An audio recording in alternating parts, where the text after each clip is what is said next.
할렐루야. 예, 반갑습니다. 디모데후서 2장 5절에 기록되어 있기를 경계하는 자가 법대로 경계하지 아니하면 면류관을 얻지 못하리라고 하였습니다. 이거는 경계하는 자를 빗대어서 우리 신앙하는 자들이 성경에 기록된 말씀대로 신앙해야 한다는 뜻인 줄로 믿습니다. 오늘도 증거되는 말씀을 통해서 성경에 기록된 구원의 섭리를 깨닫는 복된 시간 되시길 원합니다. 이 시간 허락하신 하나님 말씀은 로마서 9장 27절부터 33절까지입니다. 봉독해 드리겠습니다. 또 이사야가 이스라엘에 관하여 외치되 이스라엘 뭇 자손의 수가 비록 바다의 모래 같을지라도 남은 자만 구원을 얻으리니 주께서 땅 위에서 그 말씀을 이루사 필하시고 끝내시리라 하셨느니라. 또한 이사야가 미리 말한 바 만일 만군의 주께서 우리에게 씨를 남겨두시지 아니하셨다면 우리가 소돔과 같이 되고 고모라와 같았으리로다 함과 같으니라. 그런즉 우리가 무슨 말 하리요? 의를 쫓지 아니한 이방인들이 의를 얻었으니 곧 믿음에서 난 의요. 의의 법을 쫓아간 이스라엘은 법에 이르지 못하였으니 어찌 그래하뇨? 이는 저희가 믿음에 의지하지 않고 행위에 의지함이라. 부딪힐 돌에 부딪혔느니라. 기록된 바 보라, 내가 부딪히는 돌과 거치는 반석을 시온에 두노니 저를 믿는 자는 부끄러움을 당치 아니하리라 함과 같으니라. 로마서 9장 27절부터 33절까지 봉독해드렸습니다. 봉독해드린 말씀을 통해서 남은 자의 구원이란 제목으로 말씀을 증거하도록 하겠습니다. 남은 자의 구원. 아모스 3장 7절에 기록되어 있기를 하나님께서는 자기의 비밀을 그 종 선지자들에게 보이지 않고서는 결코 행하심이 없다고 말씀하셨습니다. 오늘 본문 말씀도 사도 바울이 믿는 로마서 교인들에게 증거하는 말씀이지만은 다 누구의 말씀을 인용한 거예요? 구약에 있는 선지자의 말씀을 인용해서 증거하는 말씀인 줄로 믿습니다. 오늘 본문 말씀 한번 보시겠습니다. 로마서 9장 27절.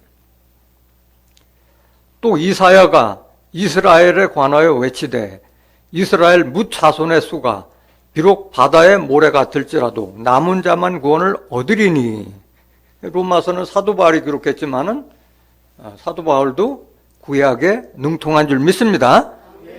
율법에 대해서는 율법 선생들한테 잘 배웠기 때문에 구약에 대해서 잘 알고 있어요. 그래서 이사야 선지자의 말씀을 인용해서 말일에 이루어질 것을 다시 증거하는 그런 말인 줄 믿습니다.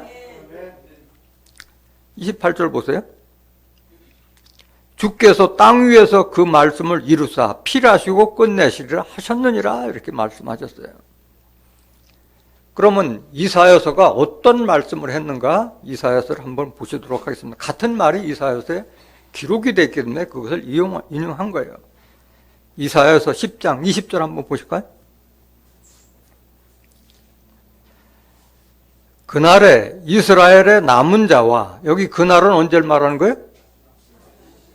심판 때를 말하는 거예요. 로마서 2장 16절에 하나님께서 예수 그리스도로 말미암아 사람들의 은밀한 것을 심판하는 그날이다. 심판날을 말하고 있는 거예요.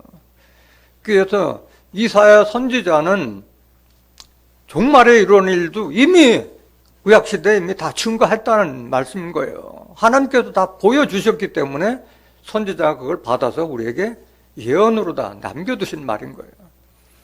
그날에 이스라엘의 남은 자와 야곱 족속의 피난한 자들이 다시 자기를 친자를 의뢰치 아니하고 이스라엘의 거룩하신 자 여호와를 진실이 의뢰하리니 남은 자 곧 야곱의 남은 자가 능하신 하나님께로 돌아올 것이라. 남은 자 곧 야곱의 남은 자가 능하신 하나님께로 돌아올 것이라고 하였습니다.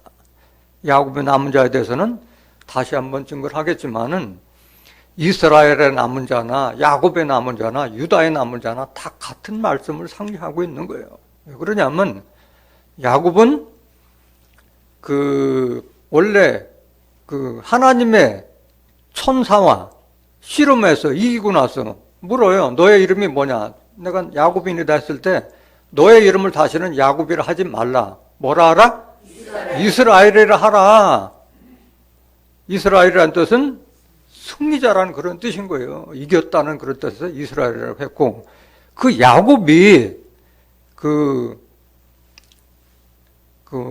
굶주림을 면하기 위해서 애굽 땅에 72명이 들어가서 거기서 420년간 종살이하고 출애굽했을 때 나온 그 족속이 장족만 60만 명, 나머지 부녀들, 자녀들까지 합하면 약 한 300만 명이 넘는 그런 대인구가 돼서 그것이 이스라엘 족속을 이룬 줄 믿습니다. 그래서 이스라엘의 남은 자나 유다의 남은 자나 야곱의 남은 자는 같은 의미를 상징하고 있다는 것을 깨닫기 원합니다.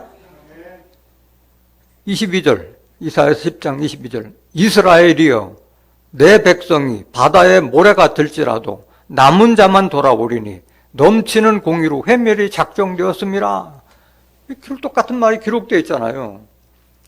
모래 같을지라도, 모래 같다는 것은 많다는 거예요, 적다는 거예요?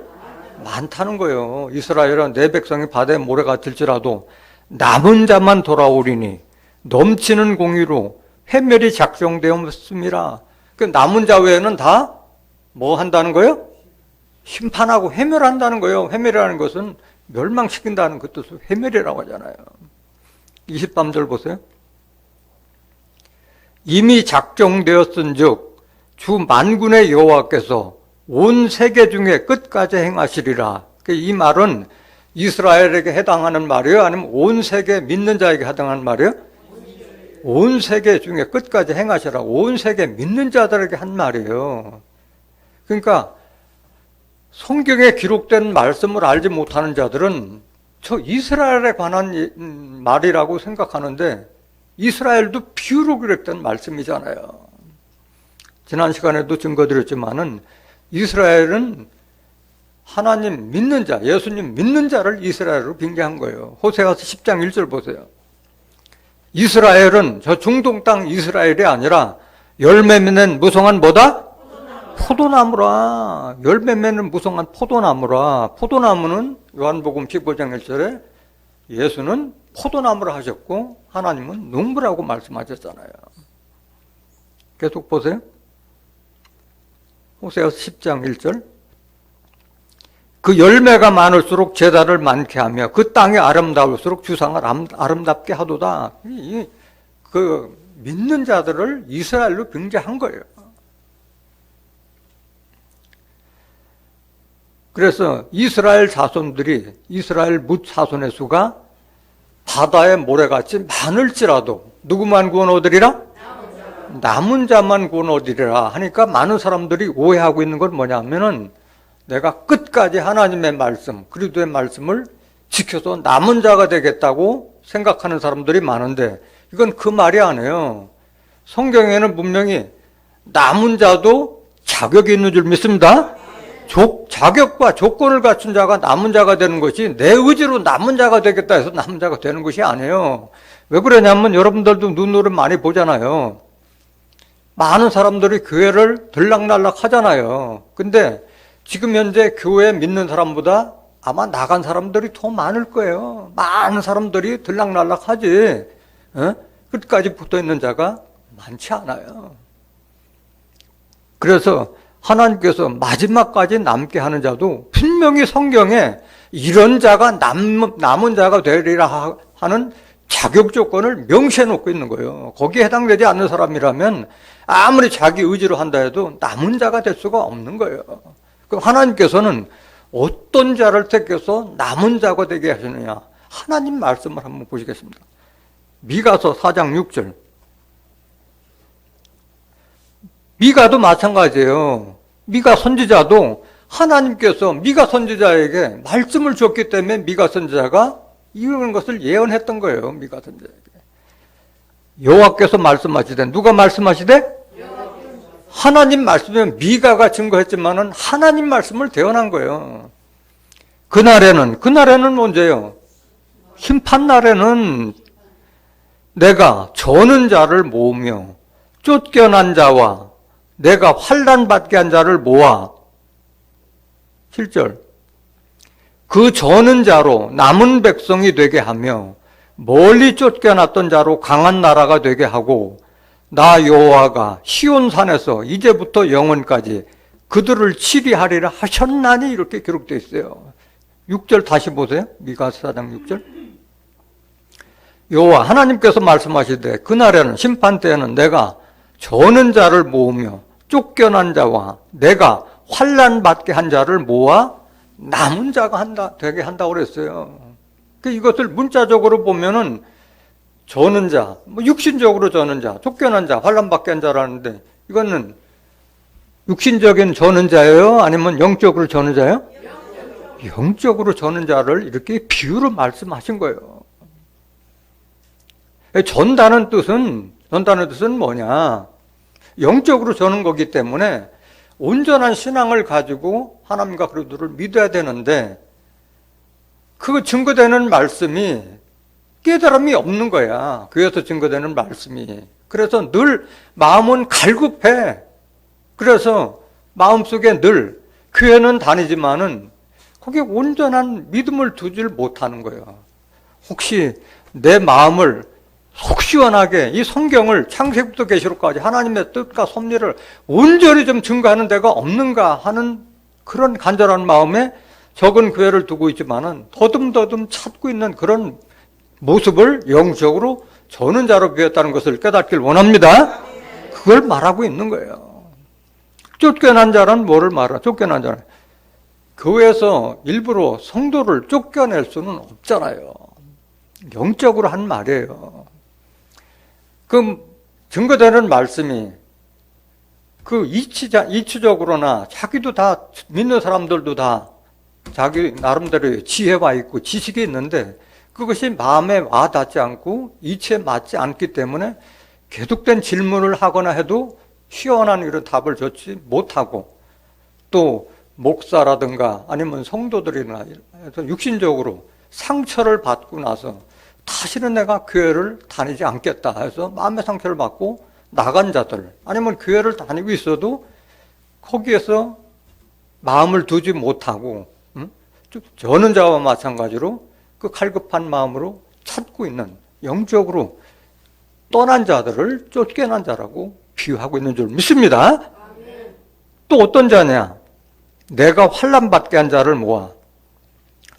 자기가 환난 당한 게 아니라 하나님께서 쓰시고자 하는데 계속 세상 일만 하고 있고 하나님을 하지 않는 자들을 환난 받게 한다고 그랬어요. 내가 환난을 준 거예요. 하나님께서 환난을 받게 한 자를 모아 남은 자가 되게 한다고 한 줄로 믿습니다.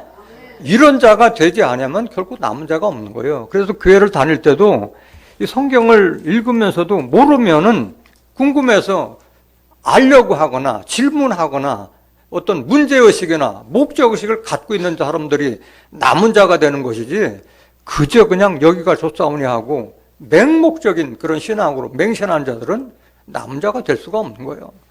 세상 일도 마찬가지예요. 세상 일도 뭔가 자기가 문제의식을 갖고 목적의식을 가지고 집요하게 한 가지에 집중해서 하는 자들이 남은 자가 되는 것이지 그렇지 않은 자들은 세상에서도 성공하는 자가 될 수가 없는 줄 믿습니다. 영적인 일도 같은 말씀을 하고 있는 거예요. 7절 다시 한번 보세요.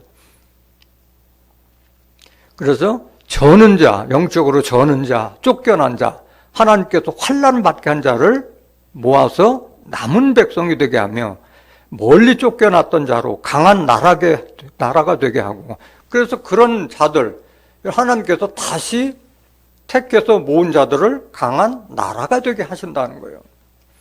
나 여호와가 시온산에서 이제부터 영원까지 그들을 치리하리라 하셨나니 그래서 남은 자는 어디로 모으는 거예요? 시온산으로 모아두는 거예요. 시온산으로. 그래서 성경에 최종적으로 남은 자는 계시록 14장 1절부터 5절에 기록된 말씀과 같이 시온산 어린 양과 함께한 14만 4천의 이마에는 하나님의 이름과 어린 양의 이름이 기록되어 있다 했고, 그들을 사람 가운데 첫 열매로 구원받는 자들이요, 이들은 하나님과 그리스도에게 속한 자로서 거짓말과 흠이 없는 자라고 기록된 줄로 믿습니다. 그래서 남은 자는 시온산에 있다는 것을 깨닫길 원합니다. 8절 보세요. 8절. 너 양떼의 망대요, 딸 시온의 산이요, 이전 걷는 곳 딸 예루살렘의 나라가 내게로 돌아오리라 기록됐어요. 그래서 저는 자 쫓겨난 자 환난받게 한 자들을 모으는 그 양떼의 망대가 된 그런 어떤, 망대라는 것은 하나의 그런 양떼를 지키는 교회나 그 교단을 상징하고 있는 거예요. 같은 말이 딸 시온의 산이라고 그랬다며. 딸, 사랑하는 자들을 딸로 비했잖아요. 그래서 시온 산에 모은 그 하나님 백성들이 모은 산이라는 것도 우리가 육신적으로 보는 산이 아니라 에스겔서 6장 3절에 산들아 여호와의 말씀을 들을지어다 기록된 말씀과 같이 하나님의 말씀을 듣는 백성이 모인 곳을 산이라고 위한 줄로 믿습니다. 그들에게 이전 걷는 곳 딸 예루살렘의 나라가 내게로 돌아오리라 말씀하셨어요. 그래서 그 하나님께서 다시 택한 그 백성들을 예루살렘의 나라로 이루시는 줄로 믿습니다. 같은 말씀이 예레미야 선지자도 같은 말씀을 증거하고 있어요. 내용은 조금 다르지만은 같은 뜻은 같은 뜻을 말하고 있는 거예요. 에레미야서 3장 14절 한번 보실까요? 나 여호와가 말하노라, 배역한 자식들아 돌아오라, 나는 너의 남편이민이라. 내가 너희를 성읍에서 하나와 족속 중에서 둘을 택하여 어디로 데려오겠고? 시온으로 데려오겠고 했어요. 배역이라는 것은 등을 돌렸다는 거예요. 하나님을 믿는 자들이 하나님을 믿지 않고 바알신을 믿는다는 거라 우상신을 믿는 자들을 돌아오라 한 거예요.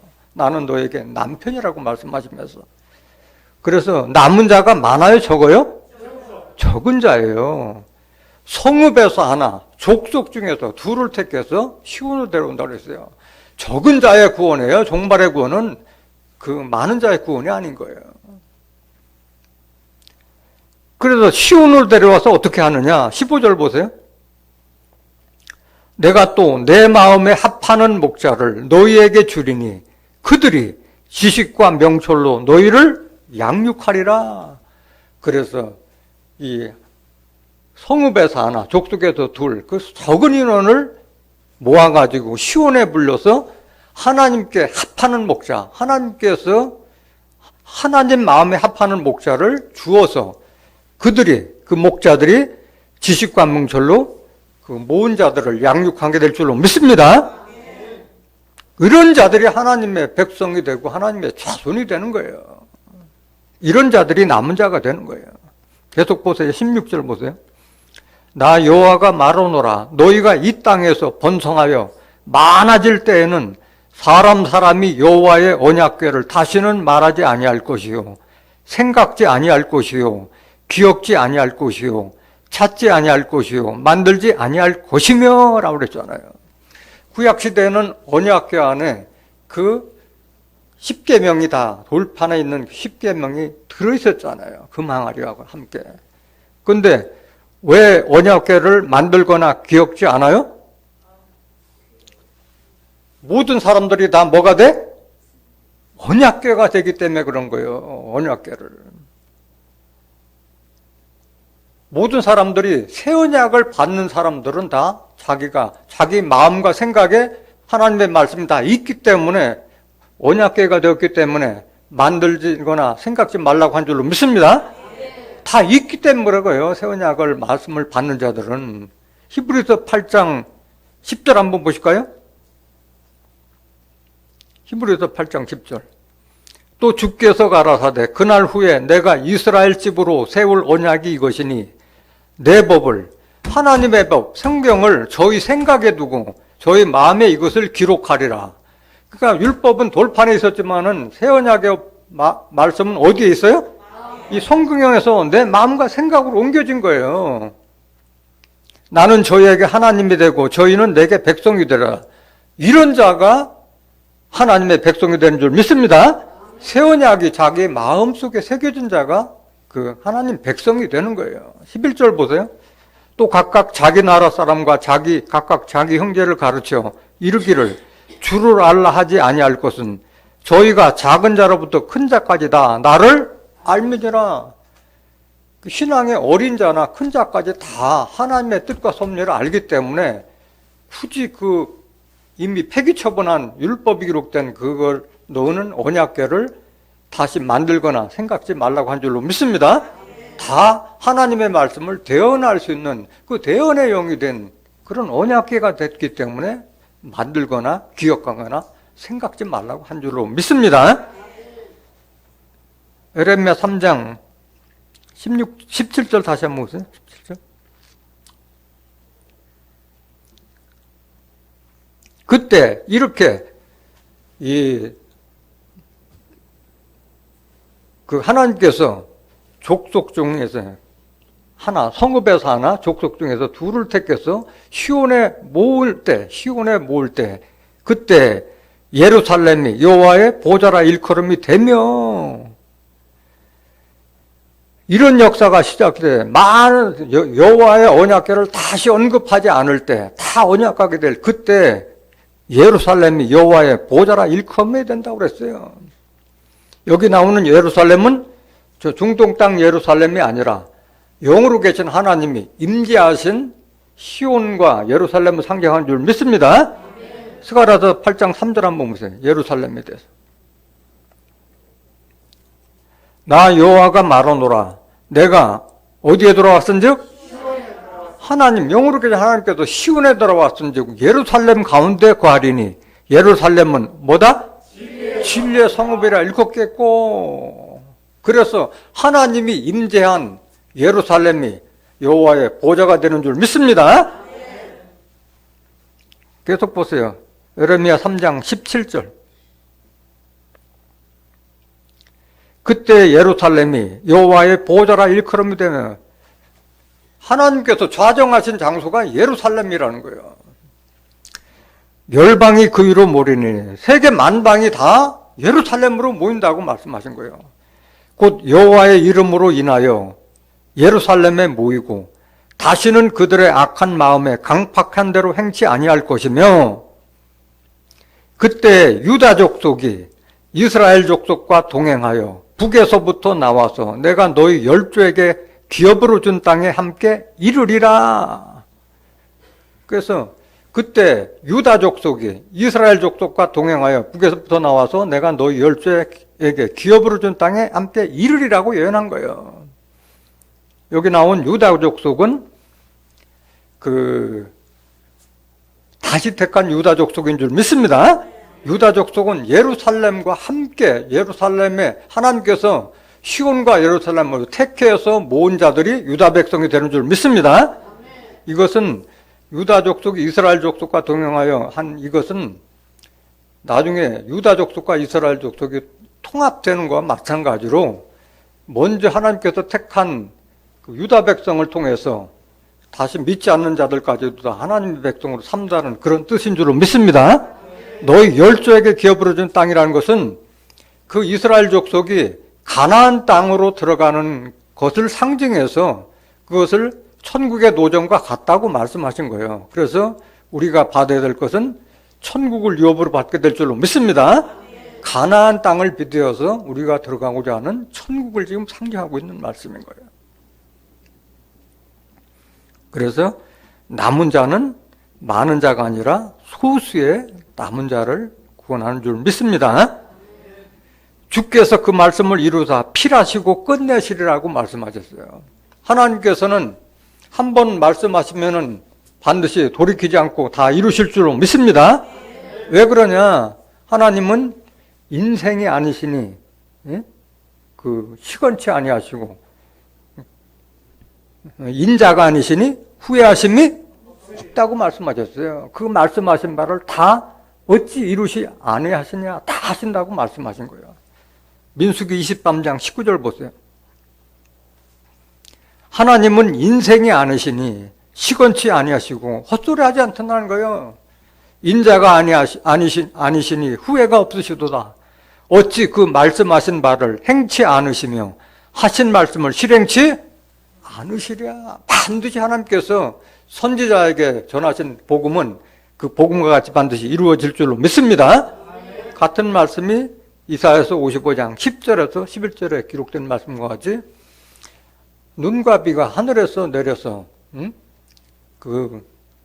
다시 그리로 돌아가지 않고 토지를 적셔서 싹이 나게 하며 열매가 맺게 하여 파종하는 자에게 종자를 주며 먹는 자에게 양식을 줌과 같이 내 입에서 하나님 입에서 나가는 말도 헛되이 내게로 돌아오지 아니하고 나의 뜻을 이루며 나의 명하여 보낸 일에 형통하리라. 그래서 내 뜻을 이루시고 필하시고 끝내시라고 3번에 걸쳐서 확신으로 증거하는 말씀인 거예요.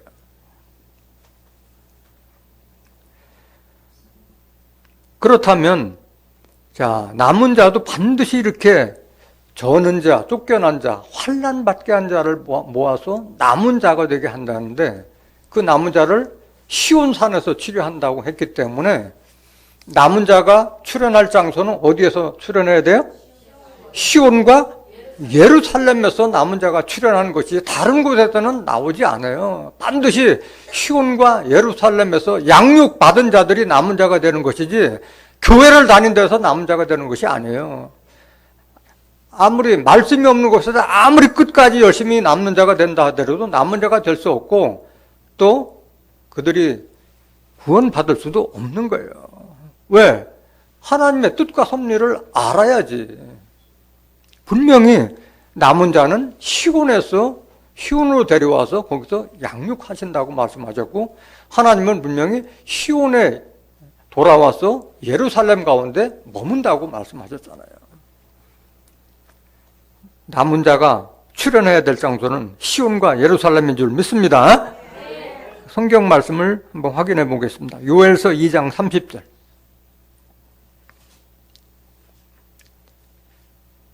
내가 요엘서 2장 30절 내가 이적을 하늘과 땅에 베풀리니 곧 피와 불과 연기 기둥이라. 여호와의 크고 두려운 날이 이르기 전에 해가 어두워지고 달이 핏빛같이 변하려니와. 하나님의 크고 두려운 날이 이르기 전에 해가 어두워지고 달이 핏같이 변하려. 이게 언제 이루어져요? 계시록 6장 12절에 6째 인을 뗄 때 이런 일이 벌어진 줄 믿습니다.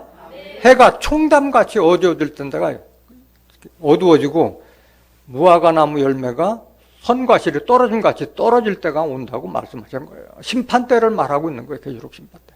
32절 보세요. 누구든지 여호와의 이름을 부르는 자는 구원을 얻으리니 이는 나 여호와의 말대로 시온산과 예루살렘에서 피할 자가 있을 것이며 남은 자 중에 나 여호와의 부름을 받을 자가 있을 것임이니라. 그래서 피하는 자나 남은 자는 어디에서 나와야 돼요? 시온산과 예루살렘에서 남은 자가 나오게 되는 거예요. 다 성경에 기록된 데 이루어진 것이지 내 의지대로 이루어진 것이 아닌 거예요. 같은 말씀 한번 더 보시겠습니다. 이사야서 4장 2절 한번 더 보실까요?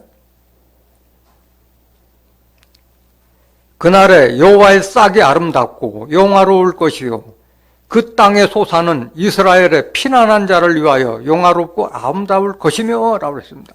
이 심판 때는 여호와의 싹이 되는 자가 있다고 말씀하신 거예요. 싹이 아름답고 영화로울 것이요 그 땅의 소사는 이스라엘의 피난한 자를 위하여 영화롭고 아름다울 것이며 3절 시온에 남아있는 자 예루살렘에 머물러 있는 자 곧 예루살렘에 있어 생존한 자 중 농명된 모든 사람은 거룩하다 칭함을 얻으리니. 그래서 남은 자는 어디에 남아 있어야 돼요? 시온과 예루살렘에서 남은 자가 되어야 되는 거예요. 시온은 어떤 곳이냐? 시온과 예루살렘은 원래 그 이스라엘 지명에 보면 거의 같은 장소에 붙어 있었어요. 지명적인 이름도. 그래서 여기서는 시온을 좀 광이 큰 개념으로 말하고 예루살렘은 협의의 개념으로 말하고 있는 거예요. 시편 132장 13절 한번 보세요. 시온이 어떤 곳인지.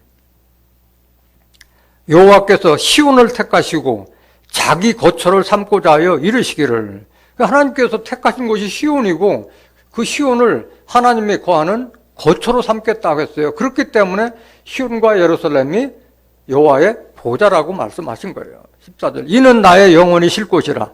시온이 하나님께서 영원히 쉴 곳이라. 내가 여기 거할 것은 이를 원하였음이로다. 15절. 내가 이성의 식료품에 풍족히 복을 주고 양식으로 그 빈민을 만족케 하리로다. 식료품이나 양식은 다 영적 하나님의 말씀을 상징하고 있는 줄 믿습니다. 16절. 내가 그 제사장들에게 구원으로 입히리니 그 성도들은 즐거움으로 외치리로다. 하나님께서는 분명히 그 성읍에서 하나, 족속 중에서 둘을 택해서 시온으로 데려와서 합당한 목자에게 양육하신다고 그랬잖아요. 그렇기 때문에 그 양떼들을 인도하는 그 제사장들의 구원의 옷을 입혀주신다고 그랬어요. 구원의 옷. 그 성도들은 즐거움으로 외치리로다. 왜? 성도들은 하나님의 뜻과 섭리를 깨닫기 때문에 즐거움으로 다 하나님을 찬양하고 찬미하기 때문에 이렇게 표현한 줄로 믿습니다. 구원으로 입힌다고 그랬어요. 구원의 옷. 이사야서 61장 10절 한번 보세요. 구원의 옷이라는 것은 그 말씀을 통해서 구원의 섭리를 깨닫는 걸 구원의 옷이라고 그랬잖아요. 옷이라는 것은 그 사람의 신분과 사명을 나타낸다고 말씀하잖아요. 내가 여호와로 인하여 크게 기뻐하며 내 영혼이 나의 하나님으로 인하여 즐거워하리니 이는 그가 구원의 옷으로 내게 입히시며 구원의 옷을 입혀주시니까 내가 이 말씀을 깨달으면 확실하게 구원을 받겠구나. 천국의 백성이 되겠구나. 그런 확신을 얻기 때문에 기쁨으로 즐거워하는 것이지. 의의 겉옷으로 내게 더하심이 신랑의 사물을 쓰며 신부가 자기 보물로 단장만 갖게 하셨음이라 말씀하신 거예요. 시편 132장 16절 다시 한번 보실까요?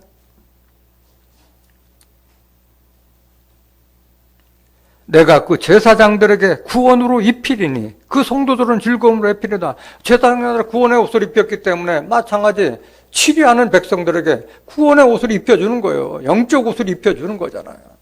17절 보세요. 내가 거기서 다윗에게 뿔이 나게 할 것이라. 내가 내 기름 부은 자를 위하여 등을 예비하였도다. 이 시편은 누가 기록했어요?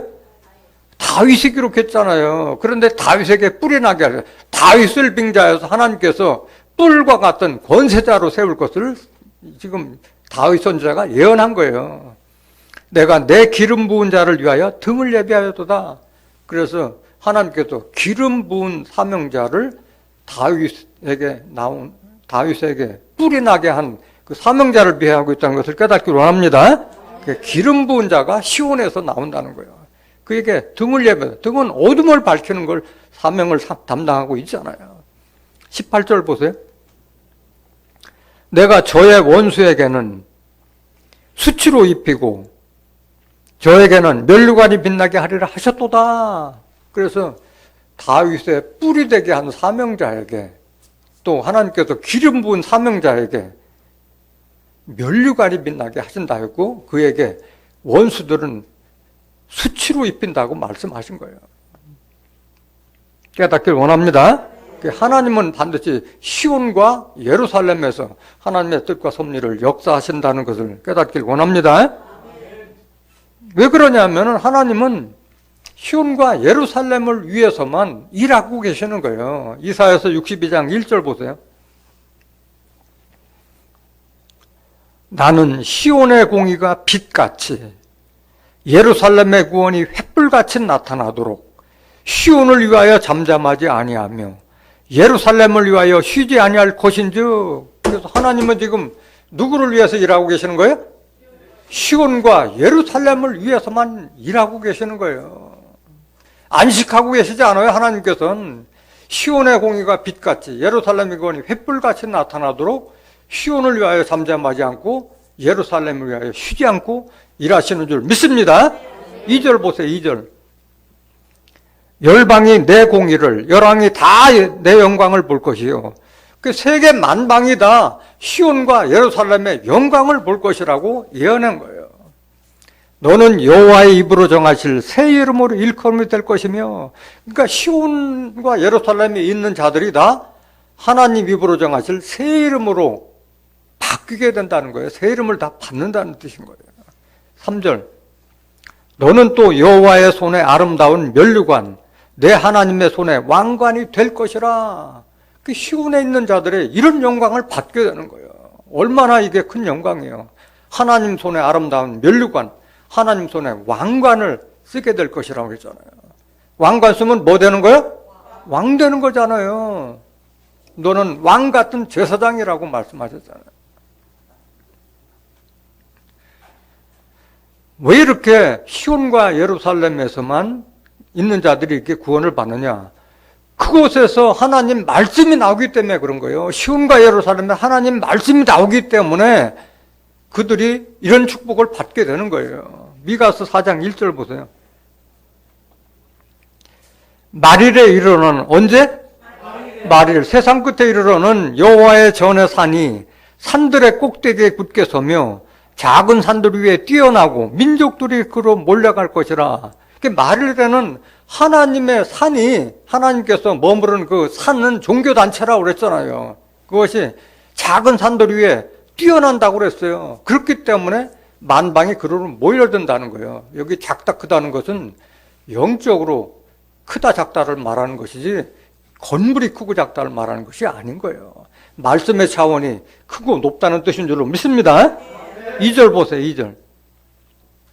곧 많은 이방이 가며 이르기를 오라 우리가 여호와의 산에 올라가서 야곱의 하나님의 전에 이르자. 그가 그 도로 우리에게 가르치실 것이라. 우리가 그 길로 행하리라 하리니 이는 율법이 시온에서부터 나올 것이요. 여호와의 말씀이 어디에서 나올 것이다? 예루살렘에서 나온다고 그랬어요. 하나님 말씀이 시온에서, 예루살렘에서 나오기 때문에 시온과 예루살렘에 있는 자들이 축복을 받게 되는 줄 믿습니다. 같은 말씀이 요엘서 3장 16절 한번 더 보실까요? 요엘서 3장 16절. 나 여호와가 시온에서 부르짖고 예루살렘에서 목소리를 발하리니 하늘과 땅이 진동되리로다. 그러나 나는 내 백성의 피난처 이스라엘 자손의 산성이 되리로다. 그래서 모든 축복과 구원도 시온에서 이루어지지만은 심판도 시온에서 이루어지는 거예요. 시온에서 부르짖고 예루살렘에서 목소리를 발한다고 말씀하셨고 하늘과 땅이 진동된다고 말씀하신 거예요. 뒤집어 엎는다는 거예요. 하나님께서. 17절. 그런즉 너희가 나는 내 성산 시온에 거하는 너의 하나님 여호와인 줄 알 것이라. 예루살렘이 거룩하리니 다시는 이방 사람이 그 가운데로 통행하지 못하리로다. 예루살렘이 왜 거룩하게 돼요? 진리의 성읍 예루살렘이기 때문에 그런 거예요. 하나님의 말씀이 진리의, 예루살렘은 진리의 성읍이라고 그랬잖아요. 요한복음 17장 17절에도 저희를 진리로 거룩하게 하옵소서. 아버지의 말씀은 진리다. 진리의 말씀이 나오는 그곳에도 있는 하나님 백성들이 거룩하게 되기 때문에 예루살렘이 거룩하게 되는 줄 믿습니다. 거기에는 이방 사람이, 그러니까 진리의 성읍의 말씀이 아닌 사람들이 그 가운데로 통행하지 못한다고 그랬어요. 깨닫지 못한 자들은 나가게 되는 거예요. 18절 보세요. 그날에 산들이 단 포도주를 떨어뜨릴 것이며 작은 산들이 젖을 흘릴 것이며 유다 모든 시내가 물을 흘릴 것이며 여호와의 전에서 샘이 흘러나와서 시딤 골짜기에 되리라. 그렇게 됐어요. 그 심판 때는 산들이, 그 시온과 예루살렘에 있는 그 산들이 단 포도주를 떨어뜨리고 젖을 흘린다고 그랬어요. 아니 산이 무슨 포도주를 떨어뜨리고 산이 무슨 젖을 흘려요. 포도나 젖은 뭘 상징하고 있어요? 말씀을 상징하고 있잖아요. 하나님의 말씀이 시온과 예루살렘에서 나온다는 뜻인 거예요. 유다 모든 시내가 물을 흘릴 것이며 그 사람들이 다 하나님의 말씀의 대언자가 되기 때문에 아가서 4장 15절 말씀과 같이 너는 동산의 샘이요 생수의 우물이요 레바논에서 흐르는 시내가 되기 때문에 하나님의 말씀이 다 나오는 줄 믿습니다. 그걸 말하고 있는 거예요. 시딤 골짜기, 역청 골짜기가 다 정화되는 거예요. 그 물 때문에. 계속 보세요. 19절. 그러나 애굽은 황무지가 되겠고 에돔은 황무한 들이 되리니 이는 그들이 유다 자손에게 강포를 행하여 무죄한 피를 그 땅에서 흘렸습니다. 그러니까 시온과 예루살렘에 거하는 유다 족속을 핍박하는 자들은 다 황무지가 된다고 예언한 줄로 믿습니다. 20절. 유다는 영원히 있겠고 예루살렘은 대대로 있으리라. 이 예언대로 다 이루어지게 될 줄로 믿습니다. 21절. 내가 전에는 그들의 피 흘림 당한 것을 갚아주지 아니하였거니와 이제는 갚아주리니 이는 나 여호와가 어디에 거함이라? 하나님께서 시온에 거함이기 때문에 시온과 예루살렘에 있는 백성들을 축복해주고 그 진리의 성읍에 거하지 않는 자들을 심판을 할 줄로 믿습니다. 그래서 하나님 말씀이 시온과 예루살렘에서 나오기 때문에 그들이 거룩하게 되고 축복을 받게 되는 줄 믿습니다.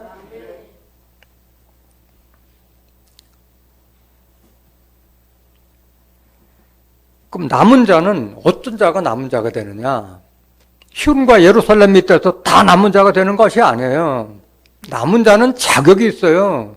반드시 아래로 한 말씀을 듣고 신앙의 뿌리를 아래로 받고 열매를 맺는 자가 남은 자고 사자같이 강한 자가 남은 자가 되는 거예요. 그냥 시온과 예루살렘에서 안일한 자는 화가 있으리라 했잖아요. 아모스 6장 1절에 시온에서 안일한 자는 화가 있다고 말씀하신 거예요. 그래서 내가 진리의 성읍 예루살렘에 들어왔다 해서 구원받는 것이 아닌 거예요. 반드시 남은 자의 자격 요건을 갖춰야 될 줄로 믿습니다. 그 자격 요건을 한번 보시겠습니다. 이사야서 37장 31절. 유다 족속 중에 피하여 남는 자는 다시 아래로 뿌리를 받고 위로 열매를 맺히는, 이게 조건이에요. 신앙의 뿌리를 받고 위로 열매를 맺히는 자가 유다 족속 중에 남는 자가 되는 거예요. 32절. 이는 남는 자가 어디에서 나와? 예루살렘에서 나오며 피하는 자가 시온에서 나올 것입니다. 만군의 여호와의 열심히 이를 이루시리라. 이루기 위해서 하나님은 시온과 예루살렘을 위해서 쉬지 않고 일하시는 것이에요. 여기 나오는 유다와 예루살렘은 그 다시 택한 유다, 다시 택한 진리의 성읍 예루살렘을 상징하고 있는 거예요. 스가랴서 2장 10절 한번 보세요. 스가랴서 2장 10절. 여호와의 말씀에 시온에 따라 노래하고 기뻐하라. 이는 내가 임하여 네 가운데 거할 것임이니라. 그날에 많은 나라가 여호와께 속하여 내 백성이 될 것이요 나는 네 가운데 거하리라. 네가 만군의 여호와께서 나를 내게 보내신 줄 알리라. 12절. 여호와께서 장차 유다를 취하여 거룩한 땅에서 자기 소유를 삼으시고 다시 예루살렘을 택하시리니. 그래서 다시 택한 진리의 성읍에 머문 자들이 유다 족속이라는 것을 깨닫기를 원합니다. 그래서 유다 족속과 예루살렘은 뗄래야 뗄 수 없는 불가분의 관계에 있는 거예요. 많은 이방 사람들이 예루살렘에 모여들 때 유다 사람 한 사람의 옷자락을 잡고 내가 너희와 함께 간다고 이렇게 한다고 그랬어요. 스가랴서 8장 20절 한번 보실까요? 만군의 여호와가 말하노라. 그 후에 여러 백성과 많은 성읍의 거민이 올 것이라. 어디로 오느냐? 이 성읍 거민이 저 성읍에 가서 이르기를 우리가 속히 가서 만군의 여호와를 찾고 여호와께 은혜를 구하자 할 것이면 나도 가겠노라 하겠으며. 하나님 어디에 계세요? 시온과 예루살렘에 계시는데 예루살렘으로 오는 거예요. 22절. 많은 백성과 강대한 나라들이 예루살렘으로 와서 만군의 여호와를 찾고 여호와께 은혜를 구하리라. 이런 날이 반드시 예언대로 이루어지게 될 줄로 믿습니다. 23절 보세요. 만군의 여호와가 말하노라. 그날에는 이렇게 많은 이방 족속들이 예루살렘에 모여들 때는 방언이 다른 열국 백성 10명이, 방언이 다르다는 것은 말씀이 다르다는 거예요. 진리의 말씀이 아닌 다른 말씀을 받는 자를 말하는 거예요. 방언이 다른 열국 백성 10명이 유다 사람 하나의 옷자락을 잡아. 누구를 잡아? 유다 사람 하나의 옷자락을 잡을 것이라. 곧 잡고 말하기를 하나님이 너희와 함께 하심을 들었나니 우리가 너희와 함께 가려 하노라 하리라 하시니라. 이런 역사가 이루어질 때 그들을 넉넉히 치료하는, 옷자락이 찌르지 않는 전신갑주한 자가 되길 원합니다.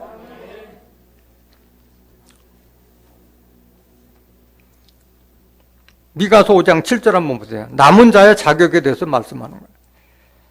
야곱의 남은 자는 많은 백성 중에 있으리니 그들은 여호와께로서 내리는 이슬 같고 풀이에 내리는 단비 같아서 사람을 기다리지 아니하며 인생을 기다리지 아니할 것이며. 8절 또 보세요. 8절.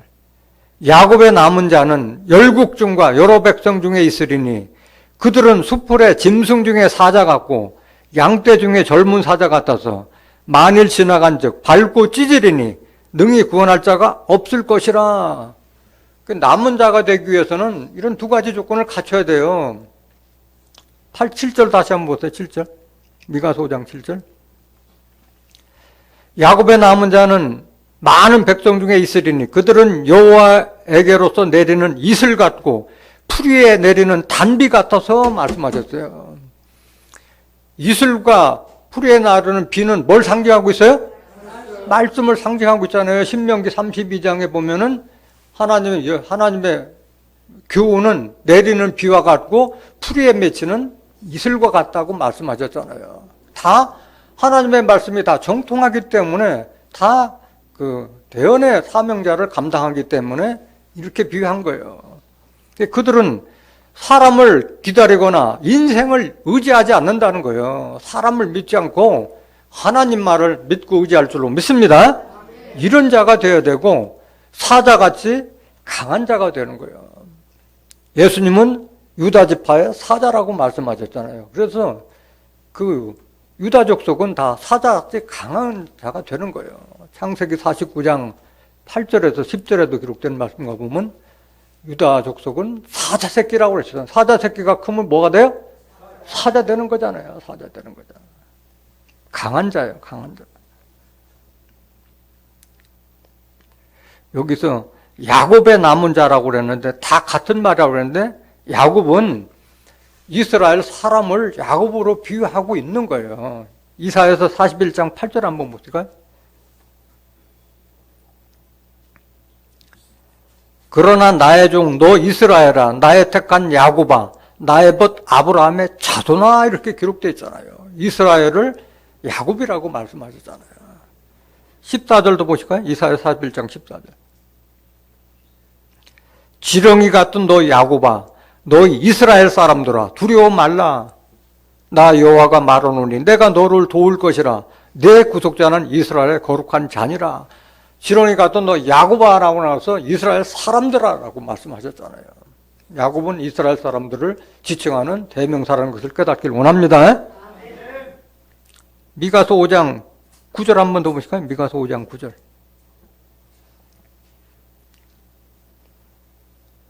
내 손이 내 대적 위에 들려서 내 모든 원수를 진멸하기를 바라노라.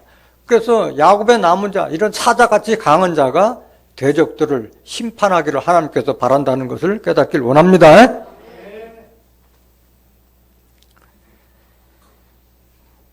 왜 이렇게 야곱의 남은 자가 강하냐? 하나님께서 야곱 중에 죄과를 떠난 자에게 임하시기 때문에, 하나님의 말씀이 임하시기 때문에 강할 수밖에 없는 거예요. 이사야서 59장 20절 한번 더 보실까요? 여호와께서 가라사대 구속자가 시온에 임하며 야곱 중에 죄과를 떠나는 자에게 임하리라. 구속자인 하나님께서 시온에 임해서 야곱 족속 중 죄과를 떠나는 자에게 임하신다고 말씀하셨어요. 그러니까 오늘날 죄인이라고 하는 자에는 하나님께서 임한 자예요, 안 한 자예요? 아닌 자예요. 죄과를 떠난 자에게 하나님께서 임하신다고 그랬어요. 21절 보세요. 여호와께서 또 가라사대 내가 그들과 세운 나의 언약이 이러하니, 이 시온 족속에게 세운 언약이 이러하니 곧 내 위에 있는 나의 신과 네 입에 둔 나의 말이 이제부터 영영토록 네 입에서와 네 후손의 입에서와 내 후손의 입에서 떠나지 아니라 하리라 하시니라. 누구 말씀? 여호와의 말씀이니라. 하나님의 뜻과 섭리가 다 시온과 예루살렘에 있는 자들에게 언약을 세워서 이루어지게 하실 줄 믿습니다.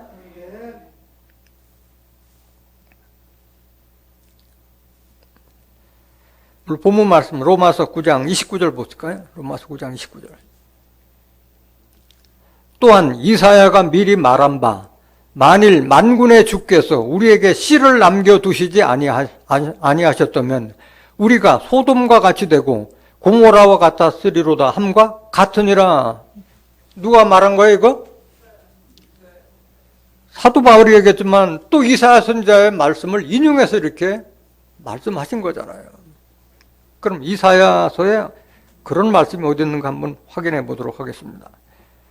이사야서 1장 8절 한번 보실까요? 딸 시온은 포도원의 망대같이 원두밭의 상징막같이 에워싸인 성읍같이 겨우나마또다. 포도가 많잖아요. 근데 망대는 몇 개요? 하나 있잖아요.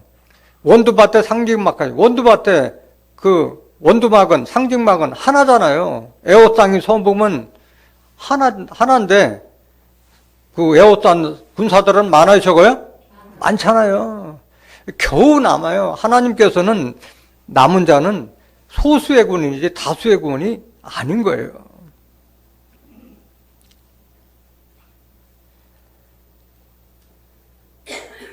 그래서 여호와께서 씨를 남겨두시지 아니하면 우리가 소돔과 같이 되고 고모라와 같았을 것이다 한 말은 뭐냐면은 노아 때도 그랬고 롯의 때도 노아와 롯, 의를 전파하는 노아와 또 의를 행한 롯과 두 딸만 구원을 받게 된 줄 믿습니다. 적은 자의 구원이에요. 베드로후서 2장 5절 보세요. 옛 세상을 용서치 아니하시고 오직 의를 전파하는 노아와 그 7 식구를 보존하시고 경건치 아니한 자들의 세상에 홍수를 내리셨으며 소돔과 고모라 성을 멸망하기로 정하여 죄가 되게 하사 후세에 경건치 아니할 자들에게 본을 삼으셨으며, 이건 본을 삼기 위해서 이렇게 보여주신 거예요. 노아 홍수나 소돔 고모라 심판은 우리 후세 사람들을 위해서 그림자적으로 보여줬다는 거예요. 7절.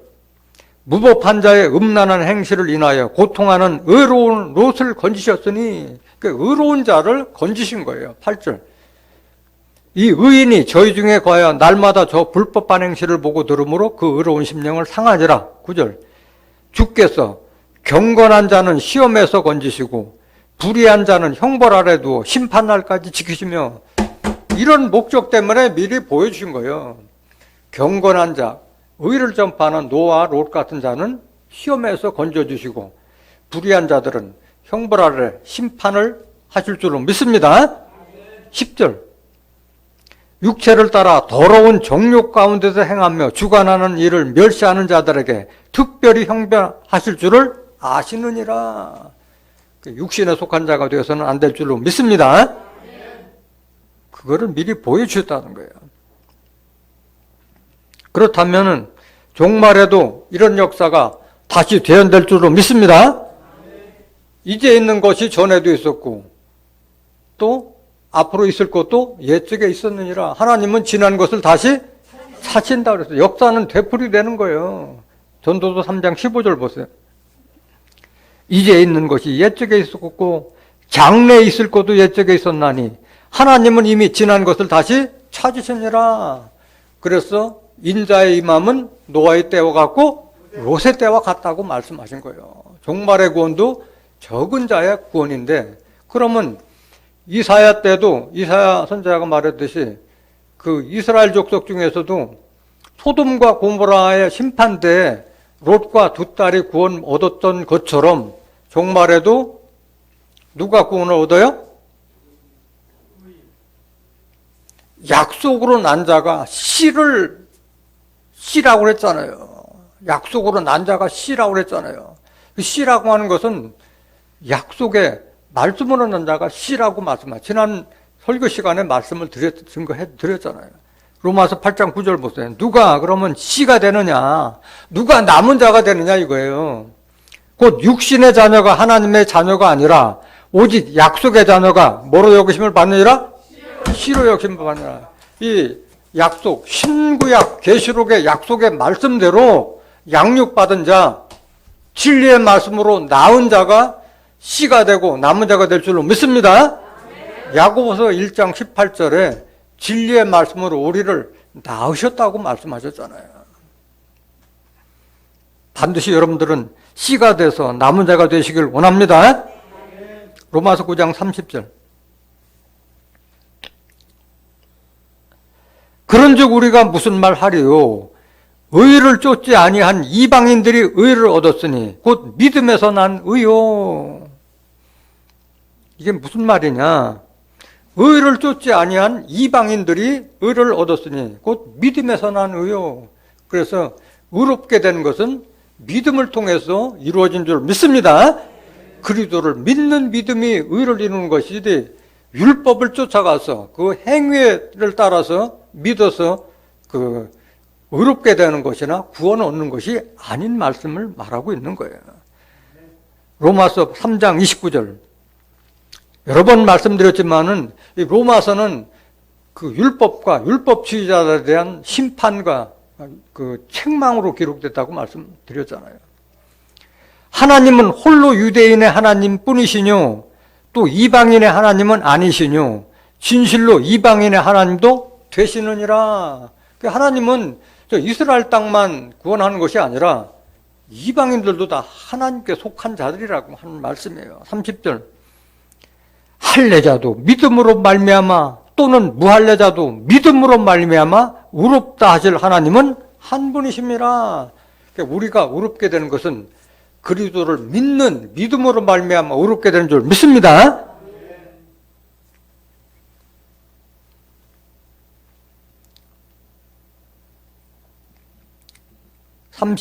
로마서 9장 31절. 로마서 9장 31절. 의의 법을 쫓아간 이스라엘은 법에 이르지 못하였으니 어찌 그러하뇨? 이는 저희가 믿음에 의지하지 않고 행위에 의지함이라 부딪힐 돌에 부딪혔느니라. 31절 다시 보세요. 의의 법을 쫓아간 이스라엘은 법에 이르지 못하였으니 의의 법은 뭘 말하는 거예요? 율법을 말하고 있는 거예요. 행위를 요구하는 율법을 따라간 이스라엘은 그 법에 이르지 못하였다고 그랬잖아요. 그런데 그리스도의 말씀으로 따라간 자들은 사랑하는 자는 율법의 완성이라고 그랬잖아요. 로마서 13장 8절에서 10절에 보면은 남을 사랑한 자는 율법을 다 이루었다고 말씀하셨고 율법의 완성이라고 말씀하셨잖아요. 그러니까 그들이 사랑하는 자는 율법을 따르는 자예요? 그리스도를 믿는 자예요? 그리스도를 믿은 자들이잖아요.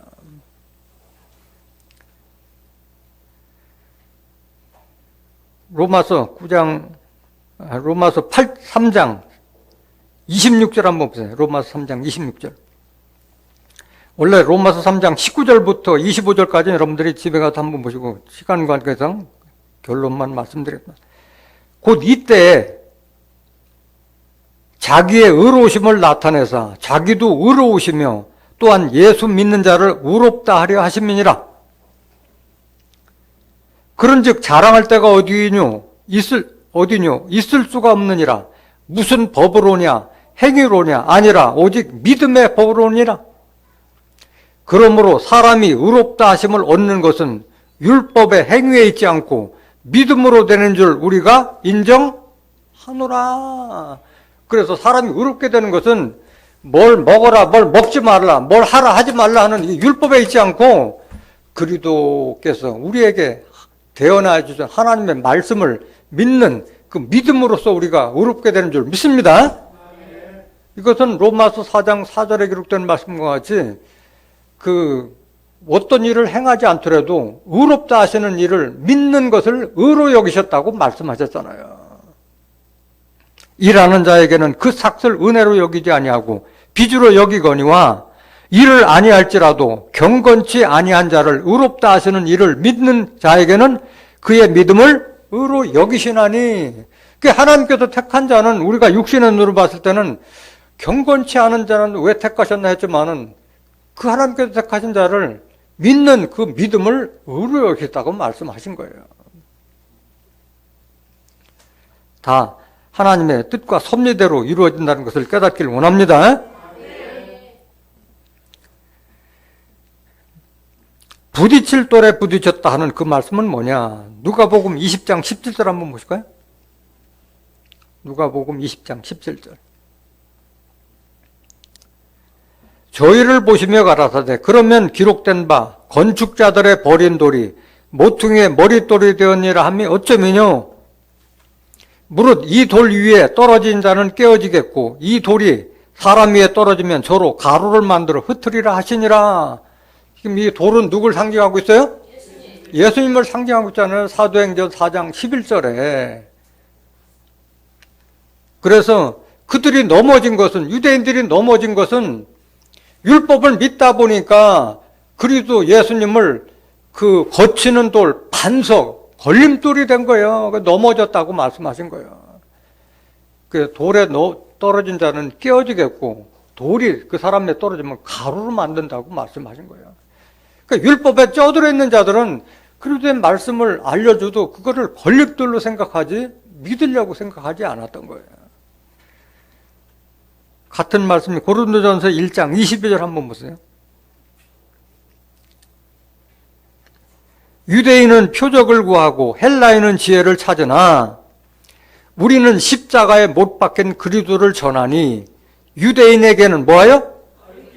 유대인에게는 그리스도를 전하면 그게 거리낀다는 거예요. 걸림돌이 되고 부딪히는 돌, 거치는 반석이 됐다는 거예요. 이방인에게는 미련한 것이되 이방인이라는 것은 믿지 않는 자들에게는 그 예수 믿는 것을 미련한 것으로 본다는 거예요. 24절. 오직 부르심을 입은 자들에게는 유대인이나 헬라인이나 그리스도는 하나님의 능력이요 하나님의 지혜나. 그러니까 믿는 자, 하나님께서 택해서 부르심을 입은 자들은 유대인, 이스라엘 사람이든 아니면 헬라인, 이방 족속들에게나 그리스도 예수님은 하나님의 능력이요 하나님의 지혜인 줄로 믿습니다. 그걸 말하고 있는 거예요. 오늘 본문 말씀 마지막 절 로마서 9장 33절. 기록된 바 보라 내가 부딪히는 돌과 거치는 반석을 시온에 두노니 저를 믿는 자는 부끄러움을 당치 아니하리라 함과 같으니라. 기록됐어요. 이 말씀도 다시 반복되는 거예요. 유대인들에게, 율법을 믿는 유대인들에게 예수님이 걸림돌이 되고 거치는 반석, 넘어지는 돌이 샘과 같이 종말에도 시온에 하나님께서 부딪히는 돌과 거치는 반석을 다시 두는데 저를 믿는 자는 부끄러움을 당치 아니라 함과 같으니라 말씀하신 거예요. 이거 똑같이 이사야 선지자가 예언해 놓은 말씀이잖아요. 이사야서 28장 16절 한번 보세요. 그러므로 주 여호와께서 가라사대 보라 내가 한 돌을 시온에 두어 기초를 삼았노니 곧 시험한 돌이요 귀하고 견고한 기초돌이라 그것을 믿는 자는 급절하게 되지 아니하리로다 기록됐어요. 시온의 한 돌은 예수님 한 돌하고 다른 분인 줄 믿습니다. 시온에 세운 돌이에요. 시온에 세운 돌. 이 시온에 세운 돌은 한 돌에 7눈이 있다 해갖고 이 땅의 죄악을 하루에 제한다고 말씀하셨어요. 오늘날 다 죄인이라고 하고 있는 마당에 하루에 다 그 죄를 벗어나게 해준다고 말씀하신 거예요. 스가랴서 3장 9절 보세요.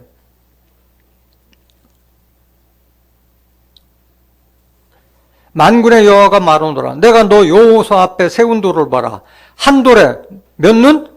7눈이 있느니라 내가 새길 것을 새기며 이 땅의 죄악을 하루에 제하리라. 눈은 눈이야. 돌에 무슨 눈이 있어요? 눈은 뭘 상징하고 있어요?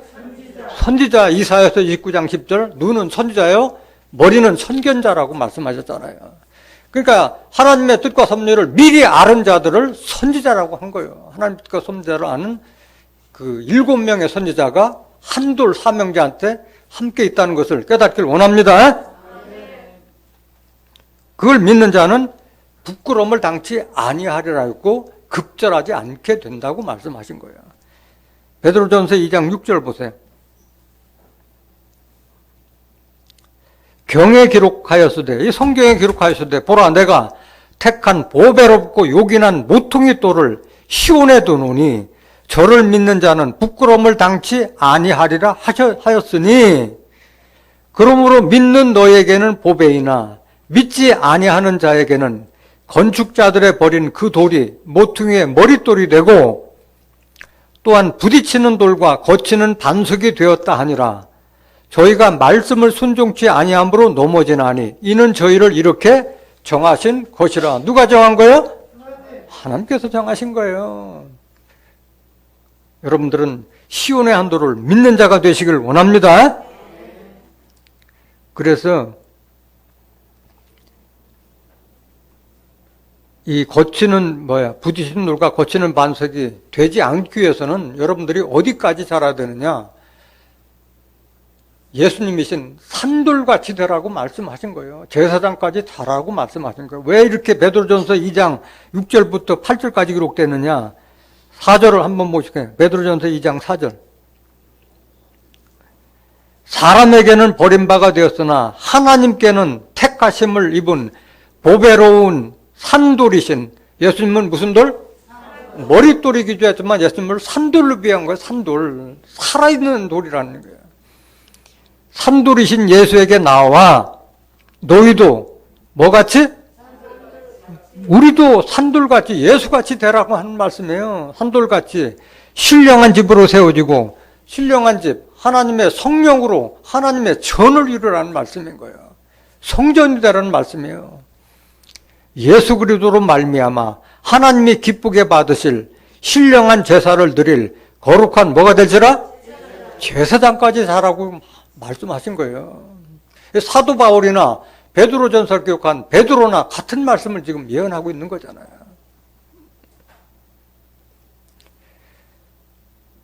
중요한 것은 하나님의 말씀이 나오는 시온과 예루살렘에서 남은 자가 되는 것도 중요하지만 더욱 중요한 것은 반드시 생명책에 농명된 자가 되어야 할 줄로 믿습니다.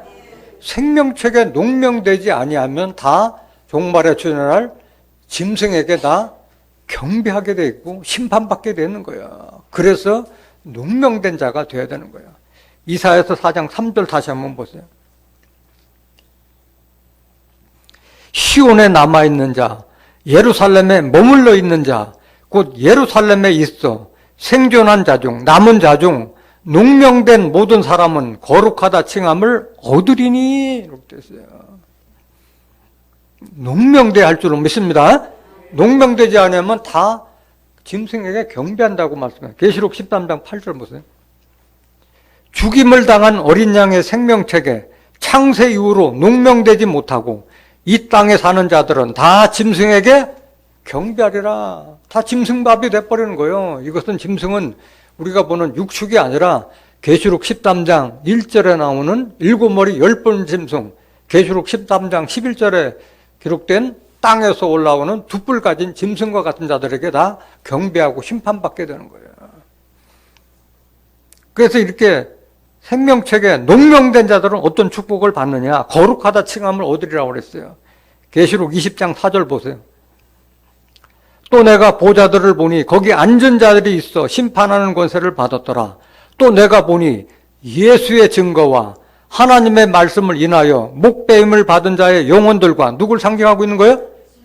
순교자들의 영혼들과 또 짐승과 그의 우상에게 경배하지도 아니하고 이마와 손에 그의 표를 받지도 아니한 자들이 살아서 그리스도로 더불어 천년 동안 왕노릇하니 그 나머지 죽은 자들은 그 천년이 자기까지 살지 못하더라. 이는 무슨 부활이라? 이걸 첫째 부활이라고 말씀하신 거예요. 6절. 이 첫째 부활에 참여하는 자들은 복이 있고 어떤 자요? 거룩한 자들이 이 첫째 부활에 참석하는 거예요. 둘째 사망이 그들을 다스리는 권세가 없고, 둘째 사망은 영원의 심판을 받을 리 없고, 계시록 20장 12절부터 15절에 기록된 말씀과 같이 영원 심판을 받지 않는 거예요. 도리어 그들이 하나님과 그리스도의 제사장이 되어, 무슨 제사장? 하나님과 그리스도의 제사장이 되어 천년 동안 그리스도로 왕노릇하리라. 오늘 이 말씀을 깨달은 여러분들은 시온과 예루살렘의 남은 자 중 생명책에 농명된 자가 되어서 첫째 부활에 참여하는 존귀한 자들이 되시기를 예수님의 이름으로 간절히 축원합니다. 말씀 마치겠습니다.